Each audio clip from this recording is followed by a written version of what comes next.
At any rate, this is the regional director of the National Harm Reduction Coalition.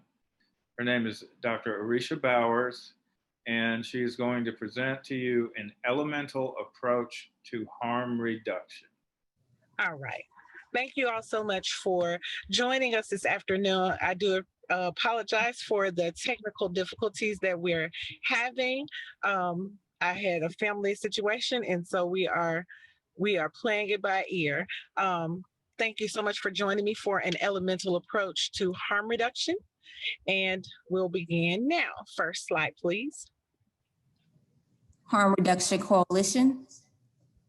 Yes. It's on there. All right. First, next slide.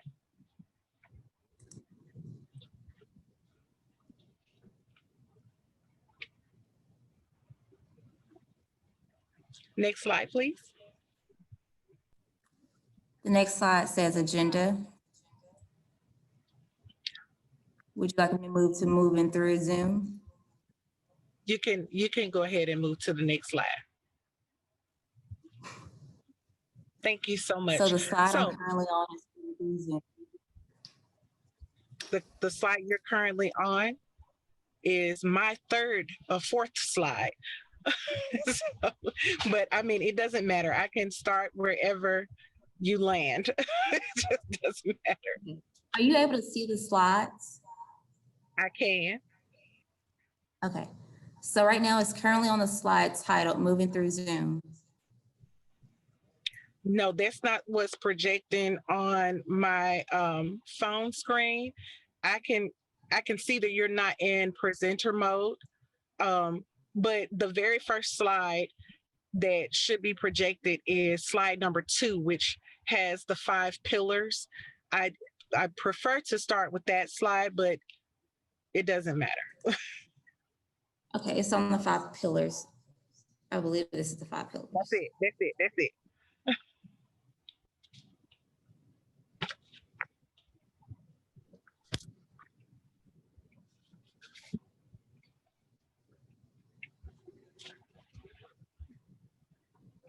All right.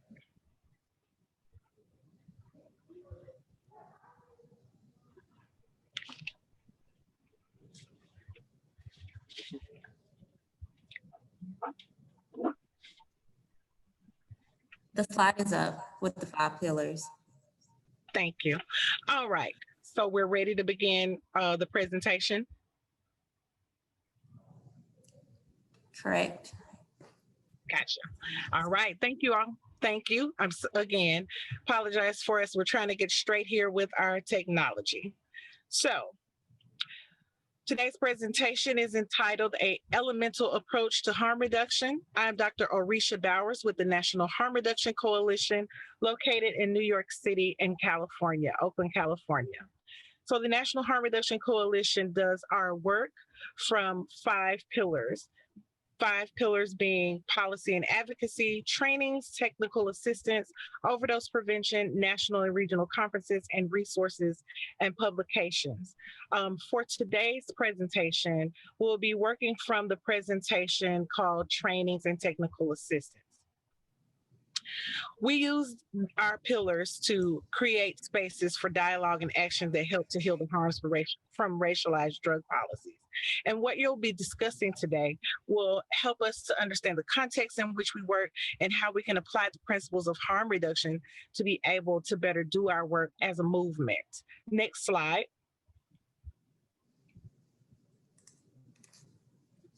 It's on the next slide. Yes, next slide. It's on there. Move to the next one. Okay. Our agenda for today includes an overview of this workshop, why people use drugs, principles of harm reduction, strategies for harm reduction, and we'll have a closing. This is an interactive presentation, and so we do invite the participants who are listening in to join us through the chat box to be able to participate in the discussion. Next slide, please. As we've already experienced, moving through Zoom can be a challenging experience. However, do feel free to turn on your camera if you'd like for the audience to be able to see you, but we do ask that you mute your mic unless you are speaking. Also, if you will, please add your pronouns and if you'd like your organization to your name. And you can hover over the three dots to be able to do that. It'll give you more prompts to be able to change things. Also, please do put information in the chat so that you're able to interact and engage with the presentation. And use your reaction functions if you feel like you'd like to share how you're feeling about points that are being made during the presentation. We're going to take a couple of mini breaks during this talk, but take care of yourself as you need to take care of yourself. And last but definitely not least, as we've already experienced, tech issues happen. Just roll with it. It's all good. All right. I want to establish a couple of group agreements on the next slide so that we're able to manage our time together in a way that works for all of us who are participating. Please feel free to take up space, but also make space for others who aren't so comfortable coming forward. If you decide to share your experience, please do use I statements. All right. We want to talk about what we feel, what we think personally, and it's fine, but making sure that we avoid pointing folks out or singling folks out. I like to use this acronym WASTE. Sometimes we can get passionate about topics because we care about the work that we do. And if you hear me say waste, ask yourself, why am I still talking? That's what WASTE stands for. The Vegas rule. Even though this presentation is public and it's going to be shared with the public, we do ask if people share their personal stories or personal experiences that we use the Vegas rule and keep that between us. Sometimes you have to say things the way they are, right? So say it rough. Don't try to make it sound sweet and sugary. Sometimes you just got to call it what it is. All right. And we'll assume people have good intentions as we move forward. So I'll start off with a question. Next slide.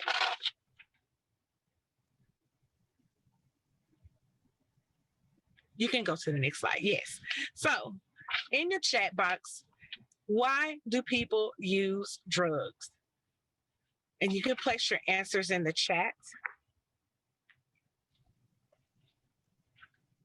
Why do people use drugs? Curiosity, boredom, depression, minimize pain, self-medication, coping, escape, to feel good, depression. Yes. All kinds of reasons why people use drugs. I'll point out to you, because this happens in so many other conversations, is that nobody put because they like to. Sometimes people use drugs because they want to, they like to. It's a bunch of reasons. A bunch of reasons. Thank you for your participation. Now, on the flip side, next slide, on the flip side, why don't people just stop using drugs? Let's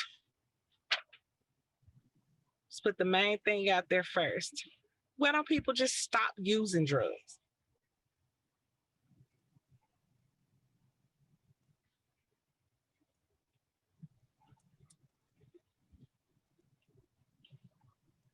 Once you pop, you can't stop. They don't want to. They depend on it. Sometimes they can't. Sometimes they're sick. No willpower. Substance use is a disease.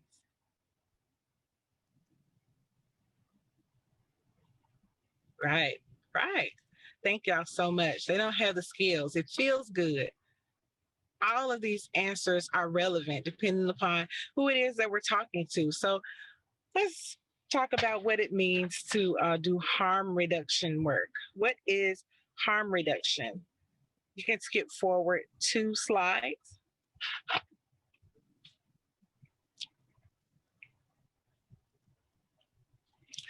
Now, I know that you all know that I work for the National Harm Reduction Coalition, and you're probably already aware that I know what Google says harm reduction means.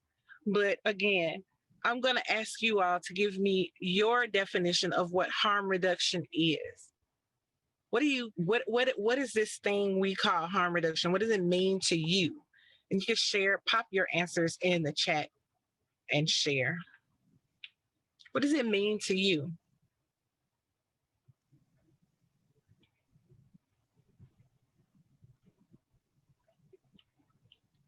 Help, respecting dignity, reduce the least amount of harm. Yeah, yeah. Risk of harm.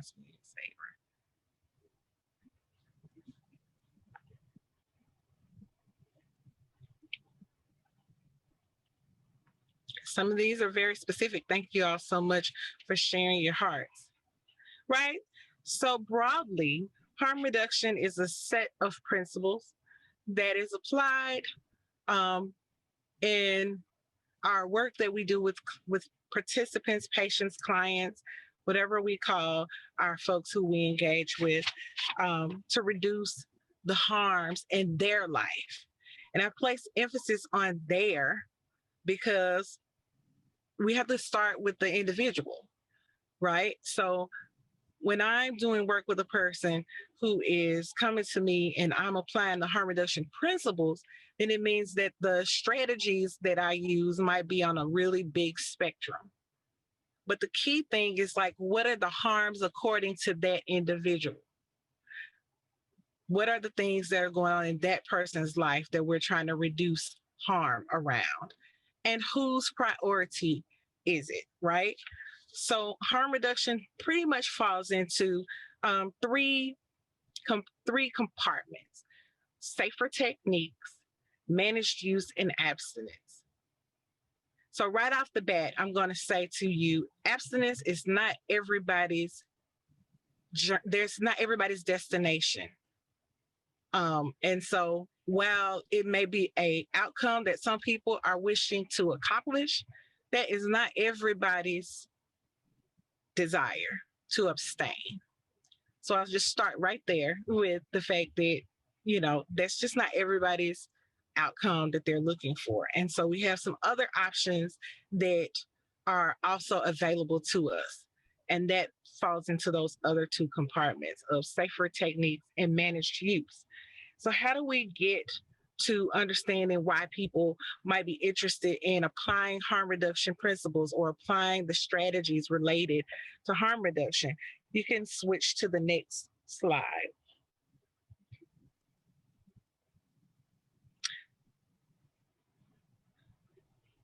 Right, so there's some benefits to harm reduction, and those benefits are listed here. It challenges stigma around drug use, right? Increases trust between the patient and their provider. Basically helping to usher in a partnership between patients or clients and the provider so that they're partners in their care.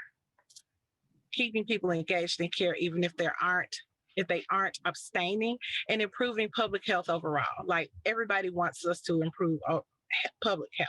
We all want to make sure that we're all safer and we're all more healthy.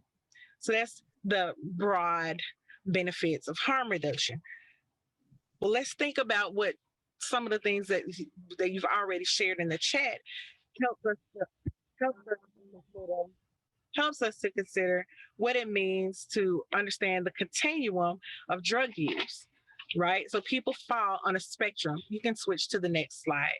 People fall on a spectrum and they don't come to us, perfect patty, right? People don't come to us for services in a way that is nice and neat, and they're ready to just move from one point to the next point. There's a whole lot of ebb and flow in between this continuum, and here you'll see that there are lots of spaces between these different parts of the continuum, which incorporate a lot of the things that you all shared about why people use drugs and why they don't stop, right? So they may be anywhere on the spectrum at any point in time. And we know that trauma and other situations that are going on in their life may push them back and forth along this spectrum.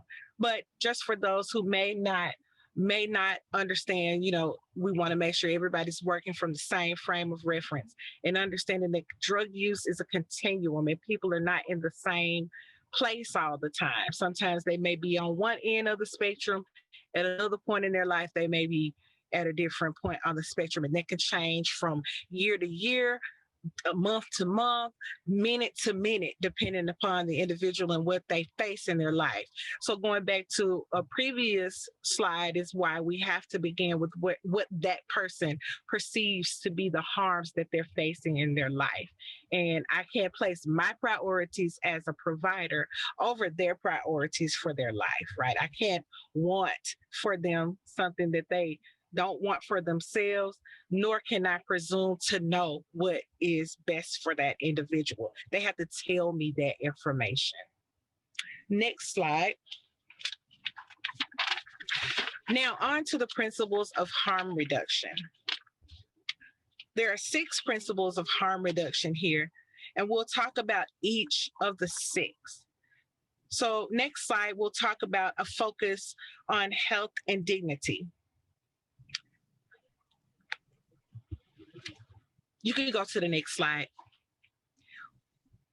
When we're talking about providing services that focus on health and dignity, that has to do with holding certain values.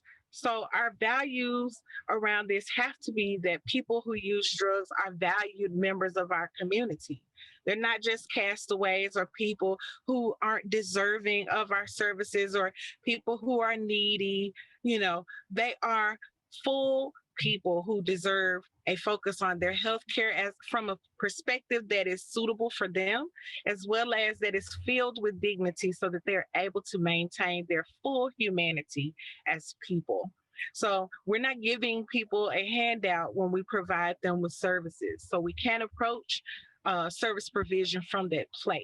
Oh, well, this person needs my help, right? We have to recognize that they're a fully autonomous individual who, if they are in seeking treatment or they are attempting to abstain, they've made a conscious decision to do so or to comply with whatever circumstances that they find themselves in that require them to seek help. Right. Next slide. We want to offer participant-centered services. This is another principle of harm reduction. So these are services that are non-judgmental and non-coercive, meaning, again, we are partnering with our participants or our clients to provide services that meet and mesh with the values that they have and the priorities and goals that they have for their own lives. Not what I think is best because I have a degree or what I think is best because they need me to help save them, right? But what this individual has decided is best for them. And it's centered on what that person wants to accomplish for themselves. Next slide. The third principle, participant involvement. So this principle really means that participants are not just end users or recipients of our services, but they are part of co-designing their service plans. They are consulted about how to receive services, what's the best ways that they're going to be able to do what it is that we're asking them to do as providers. This is at the heart of adherence, right? That person has to buy in to the service provision. And the way to do that is for them to be involved every step of the way in making sure that they're receiving services in a way that's going to resonate with them and that's going to jive with what's best for their life. So it starts before they walk into our doors to make an appointment, right? It's more than just service provision and them receiving a gift card at the end of our program, right? It's about seeking out their expertise when we're planning programs, when we're designing and implementing programs. Is making sure that people who use drugs are a part of those processes and have some decision making power about what's created and where the services are happening, right? It's not just about data and about numbers. That's a portion of it.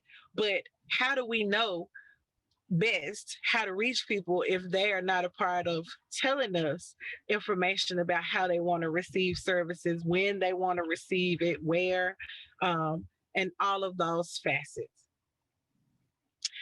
as well as boosting up and bolstering leadership from people who use drugs, right? They sometimes people need to go beyond being just recipients of service. Maybe they need to be the leaders of service delivery. And peer-to-peer led services is an example of that. But what if people who use drugs were the leaders of the organizations that were providing some of the harm reduction services that are going on? So just food for thought to put that out there to folks that are thinking about new ways to engage with the community. Next slide. We're at our fourth principle, which is participant autonomy. Again, peer-to-peer led work is awesome. It's amazing. But when we're talking about participant autonomy, this pushes it beyond that. This empowers our folks who use drugs to be a part of creating the change that they want to see in the world and sharing power with those individuals so that they're able to really create the change that they want to see in collaboration with us who are service providers, and in partnership, full partnership with us. So it's not just peer informed or peer led in the sense that we've got peers involved and they're working with their peers to deliver services, but they are actually at the lead. They're the ones who are starting up the organizations and starting up the syringe exchange program. And we are there to partner with them and support their work. Next slide. This is our fifth principle, socio-cultural factors. This particular principle goes beyond just looking at, social indicators.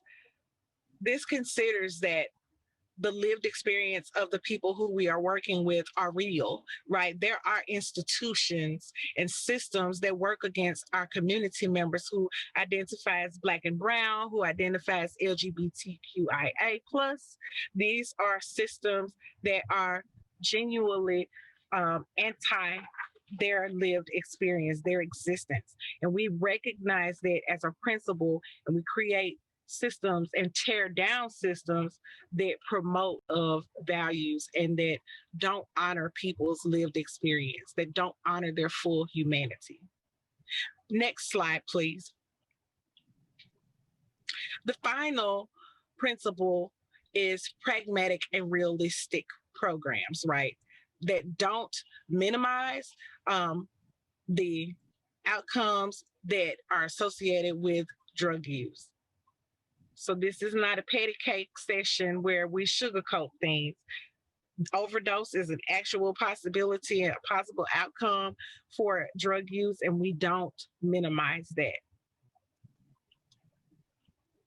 Okay, incarceration, all of the things that come along with the choice to use drugs that can be consequences for folks and more so consequences for some community members than others. We don't minimize those things and make people feel like this can't happen or certain things cannot happen to them. So I've shared a lot of information really, really, really fast. And I want to give you an opportunity to think about it and share in the chat box which principle resonated with you the most. Next slide. What principle resonated with you the most? And what principle challenged you the most?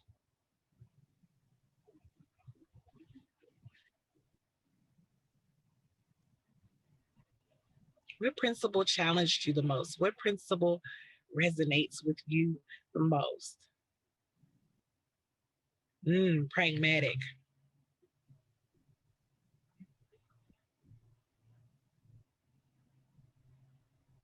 Any other folks want to share? Thank you for the person who shared.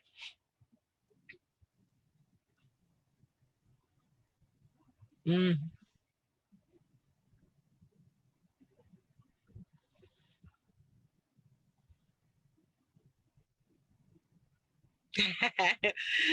Can I see the whole list again? I will nod to the person who is changing the slides to go back to slide number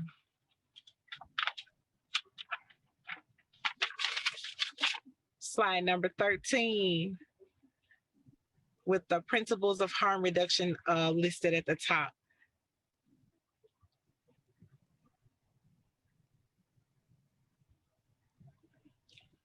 Yeah. So the question is that we're entertaining at this moment is, which principle resonated with you the most, and which principle was the challenging principle for you? And this is a judgment-free zone. So, none of us, not one of us, even me, and I've been doing this over 20 years, none of us has this stuff down pat. It changes every single day because we change every single day. And the things that we prioritize as our values change over time. So what you thought when you were in your 20s, when you get like me in your 40s, you don't have the same ideas, right? Life changes us and grows us and strengthens us and sharpens us. We change over time. So there's no judgment here. It's just something to think about and be aware of. Thank you for sharing your thoughts. So we're going to go to the slide that's listed as risk setting model.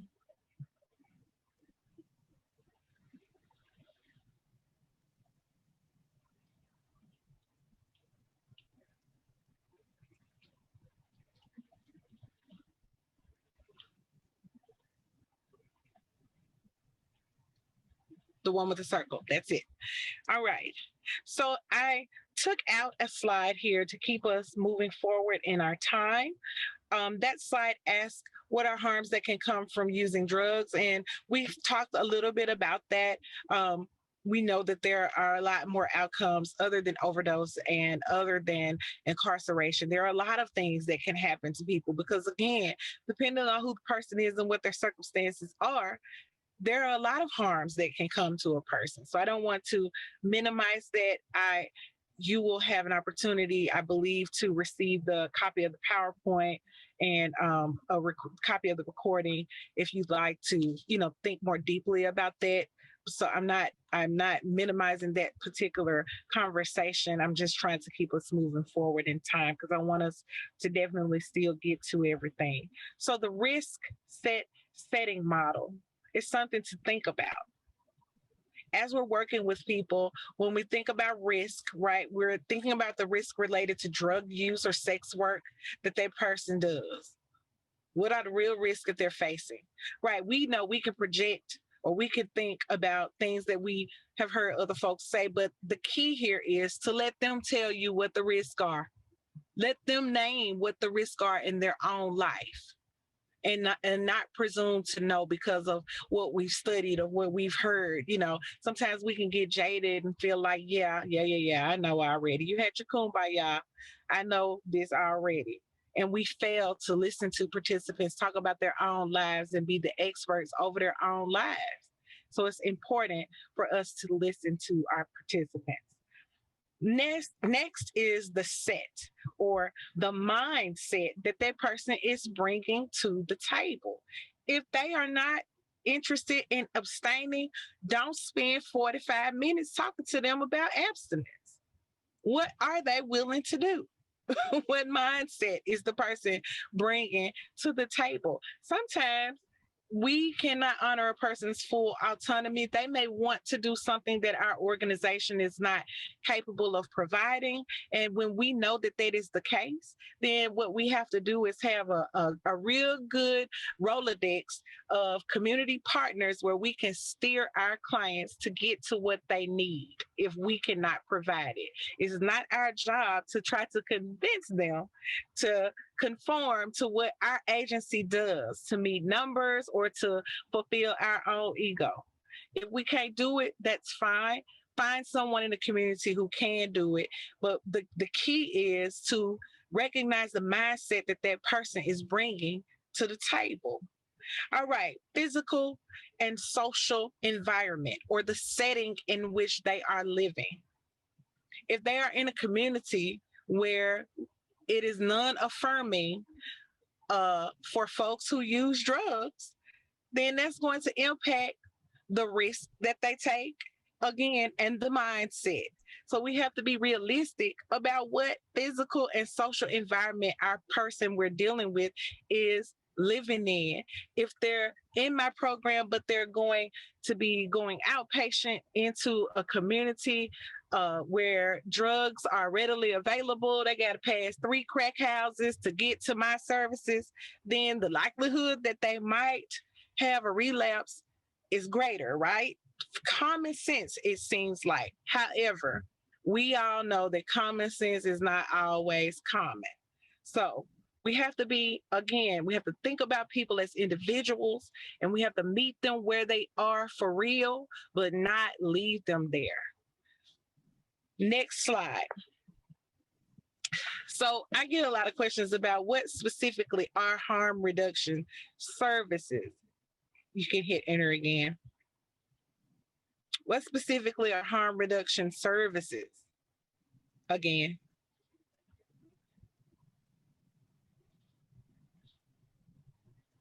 One more time. I'm trying to get them all up there. Good. All right. So there's a great toolbox of harm reduction services that are available, right? There's all these things in our toolbox that are available to us that are called, classified, defined as harm reduction services. What's not listed up here is listening, right? Listening to a person is a method for harm reduction. The more you listen, the more you learn, right? So you got to first start with your ears before you start offering people stuff. Let's hear them ask for it, not give people things they're not asking us for, and all that kinds of gobbledygook that we tend to do as providers, because we all want to do a good job. And I believe that everybody that's tuned in wants to do a good job, but you got to do a good job for the person you're serving. You got to uphold your professional commitment to honor their values, right? And not prioritize your own personal values over theirs. But again, this is a whole toolbox of services. Now, are all of these resources available in our community? The answer to that is maybe, maybe not. We might not have all of these things available to us. But the key here for today is to know what resources are out there and get about the business of working together to create them if they don't exist, and make sure folks have access to them. So I'm not telling you that we live in a perfect world, but these are the things that are out there for us. Let's also not fall into the mishap of assuming that if we build it, they will come. We have to ask people what they want and give it to them in the ways that they are willing to receive it. Next slide, you're going to hit the enter key twice. So we're going to do a little bit of practice. One more time. I'm sorry, 3 times. Some brave soul that's out there, I want you to just pop in the chat, popcorn style. How do you apply the principle of pragmatic and realistic when you're helping somebody apply for a round white program? How do you think we can do that? Because again, harm reduction isn't just about syringes. It's about making sure people have access to a lot of different things, not just about syringes. So for somebody who has tested positive for HIV, who is in your program, how do you help them apply for Ryan White services in a way that's pragmatic and realistic?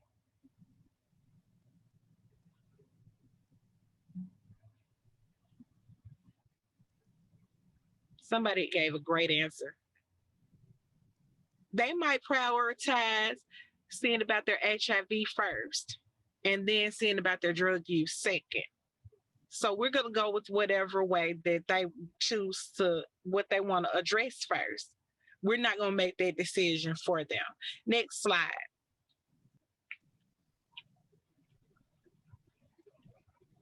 Right. You might have to talk about it. Right. If you don't know anything about Ryan White and you're wondering, what is that? Email me and we'll walk through what that is. Because I don't assume that people know what all these things are. How do you apply the principle of health and dignity when you're providing overdose prevention education? I know we got some experts on OD prevention. So if you're doing overdose prevention education with me and I'm your client, how do you do that in a way that prioritizes my health and dignity?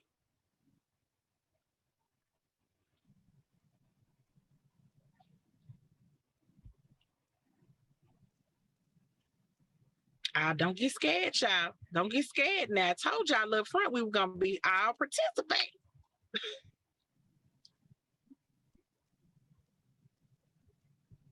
Yeah, right. Narcan. Yes.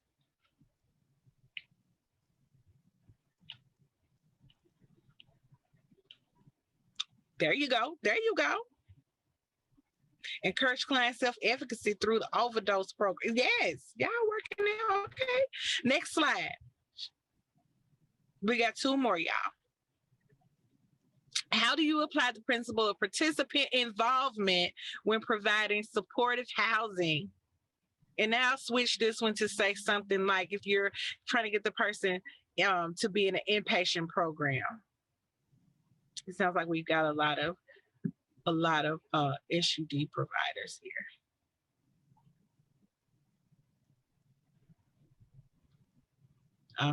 Threw y'all the curveball. Housing. Let them make choices. Question. Somebody said question.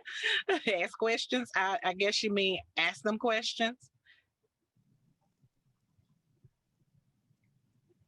They might not choose that service, right?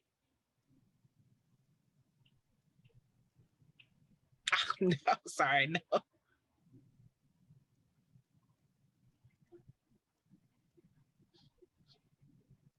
These are good answers, y'all. There's no perfect way. There's no perfect way because there's no perfect client.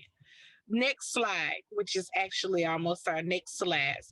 How do you apply the principle of participant autonomy when you provide case management services?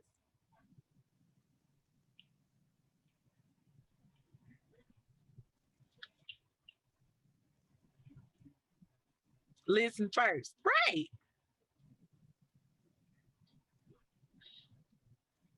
And remember, if they are asking for, it's nothing wrong with, it's not dishonoring a person's autonomy if you don't or cannot provide what they're asking for.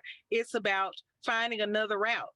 If I don't provide services in a way that allows me to honor their full autonomy, for example, and I use the example of working with the transgender community. If I'm working with a participant who doesn't fit neatly into the program services options that I have, then I have to partner with other people in the community so I have a resource that I can offer them. I'm not able to serve you. I'm not able to do things in a way that honors your full humanity, but I have a partner in the community who can. And I know y'all don't do this, so I'm talking about other hypothetical people. But when I say partner, that doesn't mean just because I have an MOU. It means I have a relationship with that entity. I know what they do there. I know they're going to meet Miss Brenda at the front desk, right? I'm not just handing them a sheet of paper with somebody's name and number on there and telling them go out there and be somebody. Partnering means you have an actual relationship before you need it. I know I hurt somebody's feelings, but it's gonna be all right. You're gonna be strong. Last slide. Thank you so much. My email is there for you. If you'd like to continue these conversations with me, we do provide training and technical assistance. And so if you would like more training, more information, if you'd like to do something more in depth, please feel free to reach out to me. We're happy to do that for you. I know that the slides will be shared and the information will be shared, but we would love to establish more relationship with you all. As I mentioned, NHRC is our headquarters is in New York and Oakland, California. However, Dr. Bowers is in Memphis, Tennessee, because I lead the Help Connect initiative, which is housed out in the South. So I'm happy to meet with you, talk with you, be on your planning groups. My staff is here. I have a wonderful staff who is doing work all across 5 southern states, and we're happy to be a resource to you in whatever ways that we can. I think this is the part where you guys ask me a bunch of questions and I try my best to answer. And if I don't know, I will get you an answer. Yeah, could you hear me, Dr. Bowers? Yes. Okay. Thank you for doing this, and thank you for working with us despite your issues. And we did get it working, and it was fantastic. And thanks to everybody for getting involved and putting your answers in the chat box. So if you want to use the Q&A for questions, we can only take a few. We got about 5 minutes, and then I'm going to guide y'all to the exhibitor hall. There is a link to the evaluation that I just put in the chat box, so you can use that link, fill out the evaluation, and to get your CEs. And let's take some questions.